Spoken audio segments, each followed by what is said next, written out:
Hey everyone, Big Pauly back for a brand new video. It's the end of 2021, which can only mean one thing. That's right, it's time to take a look back at the films gracing my top 10 in my top 10 best films of 2021. Let's go.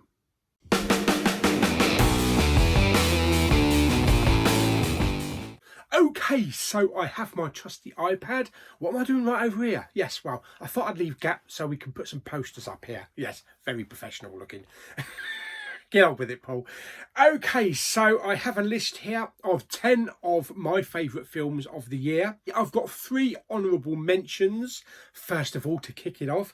So we have The Tomorrow War with Chris Pratt, all about soldiers from the future coming back in the past to recruit some people to take back to the future to help fight aliens. I really enjoyed that film.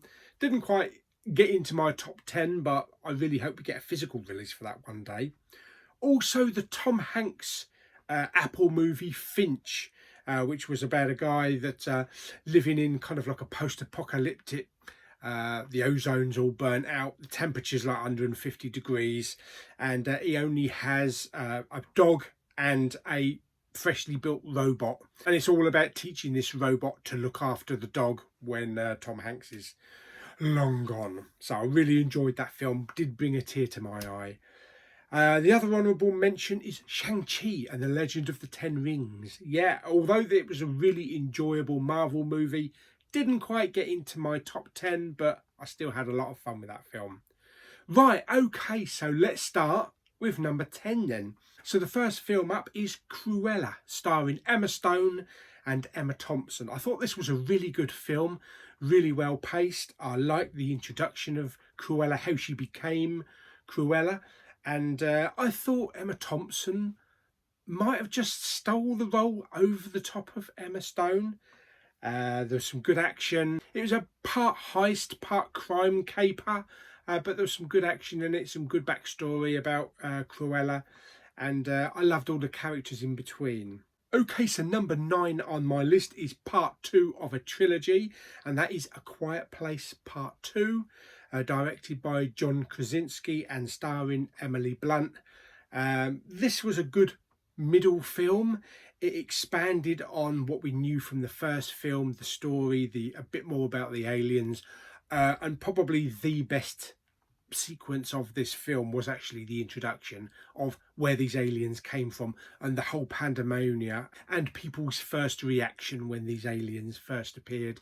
I thought the film was good. Obviously it didn't have hardly any John Krasinski. We only saw a little bit of him at the beginning of the pandemonium, but really well directed. Acting was really good. Cillian Murphy was fantastic, and I look forward to part 3. Number 8 on my list is Nobody, starring Bob Odenkirk. Yes, this is the weaker cousin of John Wick. This was a brilliant film about a guy and his wife and kids, and he's stuck in this ever-repeated Groundhog Day situation. Get up, go to work, have your breakfast, go to bed, sort of thing. Until one day, burglars break into his house, and he's just itchy to give him a good old thrashing, but he holds back. But eventually throughout the film, little instances start happening that kind of like pushes him closer to that edge until he just explodes and has to let loose on his skills. And it's kind of like he's been waiting for that all the time. Action was fantastic, the music was great. I love the slow motion action scenes, very John Wick-esque. And you don't think of Bob Odenkirk as an action hero, you know, an action star, but he really did it well. He really did carried it along well. We also have Christopher Lloyd, who was hilarious in the film as well. So that is Nobody at number 8. Number 7 on my list is The Suicide Squad. Yes. Now, everybody knows my position on The Suicide Squad. It was an enjoyable film. We did have fun with it with King Shark and Harley Quinn and all of the other characters, Polka Dot Man, Ratcatcher. But there was something in this film that didn't quite click. that clicked for a lot of people, and that's why I still prefer the 2016 David Ayer film over this one. But this one is a really good action film. It just didn't get further up my list than where it is. Number 6 on my list is one of the biggest films of 2021. We had the Joss Whedon cut. Half of us didn't like the Joss Whedon cut, but now we have the Zack Snyder cut. Coming in at over 4 hours. I love how this was set out into like 4 or 5 parts. The action was better, the dialogue was better, the new scenes just flowed. You know, there were various scenes that were taken out, that were Joss Whedon scenes. Both Cyborg and the Flash had better stories flushed out.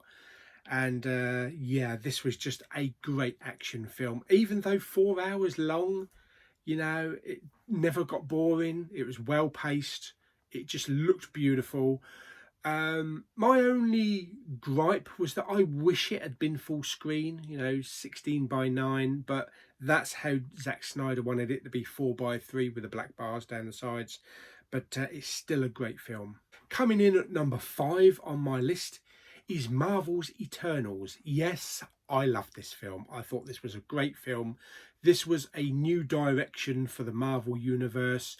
We've had Iron Man, Captain America, all of those fantastic films. This was a new direction that Marvel was taking us with the Celestials. This group of immortals whose task was to oversee humanity, not interfere with the big events, but to kind of shape humanity along the right path. I thought the casting was great in this film. Salma Hayek was fantastic. Gemma Chan, I love Gemma Chan. The whole look of it, I thought the pacing was perfectly fine. There was a lot of characters. There's like 10 or so characters, so in a 2-hour plus film, it's a little bit difficult to bring all these characters in, give them the backstory, give them the connections. So maybe they could have like done 5 of the characters maybe in the first film, and maybe 5 characters in maybe like Eternals 2. That might have worked a little bit better. So there was a lot to flash into this film, but overall I really enjoyed Eternals.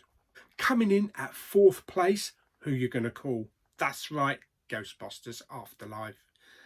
Yeah, the remaining original cast are back. We have a new cast as well, with Finn Wolfhard. We have Paul Rudd, who was hilarious, not overly used in the film. Plus we have a handful of new teenage kids. The girl with the glasses was brilliant in the film. I'd like to see more of her character in maybe upcoming films. But this was fan service, definitely. This felt more like a Ghostbusters film than the 2016 one.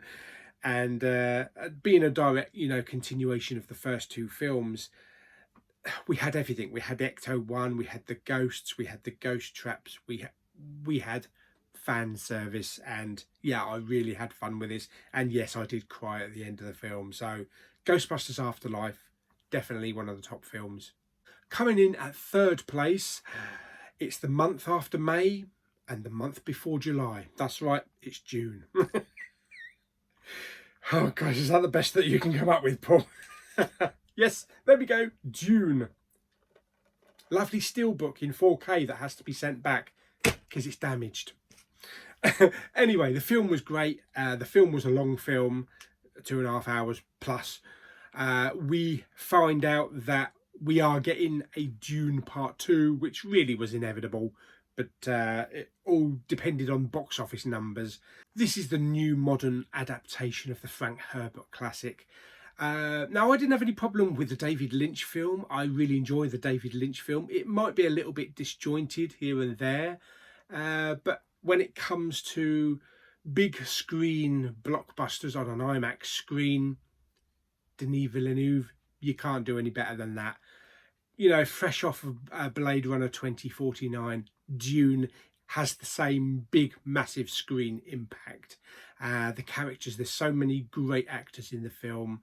Timothée Chalamet, we have Zendaya. I could go on, but there are just too many actors. But yes, that's Dune at number 3.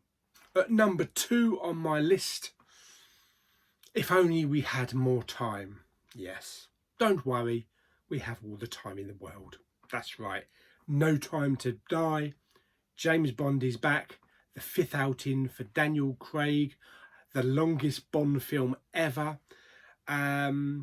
This was a really great James Bond film. The ending has divided audiences. Personally, I have no problem with the ending. I like what they did.